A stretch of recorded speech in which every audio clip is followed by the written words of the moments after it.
Golf Central on YouTube, brought to you by the Rogue ST Woods and Irons from Callaway.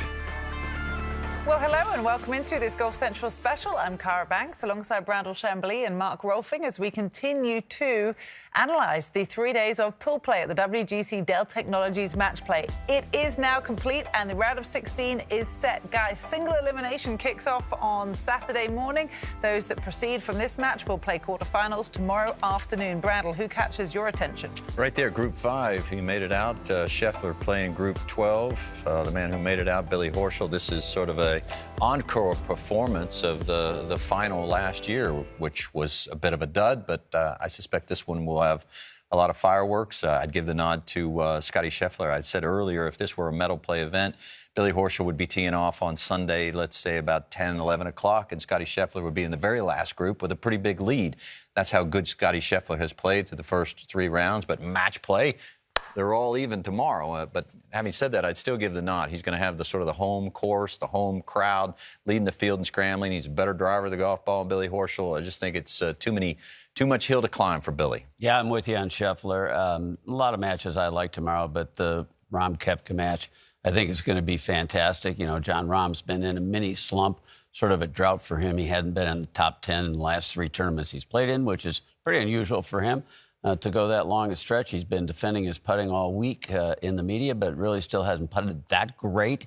I think Koepka has putted better than Rahm, and that's always a key in match play. They will trade blows all day long, and when I look at the two of them right now in the form they're in, I actually give a little bit of an edge to Brooks Koepka. Well, the winner of that match will play the winner of the Dustin Johnson-Richard Bland match, guys. It's kind of been the Cinderella story of the week so far, hasn't it? The 49-year-old who now becomes the oldest ever to advance into the round of 16. Does he stand any chance against DJ tomorrow? Yeah, absolutely. You know, this golf course is short and it's fast, so, you know, the fact that he's much, much shorter off of the tee than Dustin Johnson can be mitigated by finding fairways. Dustin Johnson could very easily end up in the rough. You have to give him a chance. Of course, anything can happen in match play. Having said that, Dustin Johnson has found his form.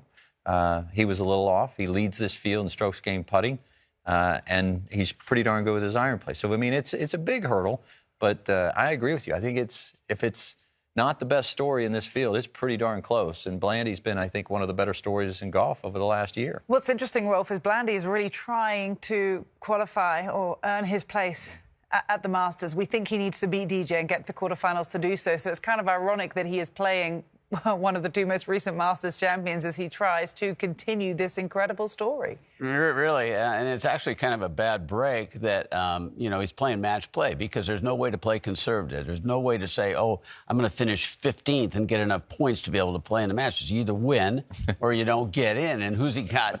Dustin Johnson. Yeah, it's going to be a tough road for him to go, but 18 holes goes really quickly, and a lot can go wrong. I mean, in a 100-yard dash, a sprinter can stumble coming out of the gate, and some strange things can happen when it's a sprint. It's not a marathon. OK, well, we have so much to look forward to tomorrow. Coverage begins around 10 a.m. Eastern time on Golf Channel. Let's show you that bracket one more time. So the winner of Rahm Koepka will play the winner of Bland and DJ tomorrow afternoon. There's the match that Brandel was keeping an eye on in the bottom left half. That is Scotty Scheffler against Billy Horschel. That winner will play the winner of Tyrrell Hatton, who's 3-0-0 so far this week. He goes up against first-timer Seamus Power in those quarterfinals.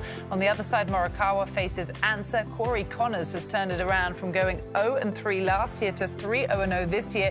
He takes on Takumi Kanaya and Kevin Kisner, another former champion.